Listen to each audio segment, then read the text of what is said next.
Kahit maigting ang paalala ng pulisya, hindi pa rin nawala sa pagsalubong sa bagong taon ang mga natamaan ng ligaw na bala. 20 kaso ang naitala sa isang ospital sa Marikina.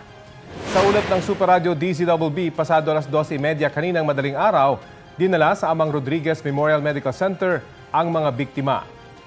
Isa dyan ang 28 taong gulang na lalaki na tinamaan sa kanyang kaliwang paa.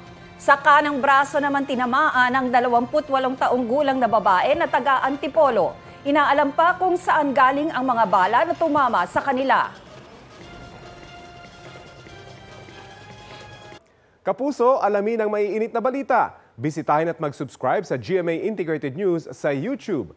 Sa mga kapuso abroad, samahan nyo kami sa GMA Pinoy TV at sa www.gmanews.tv.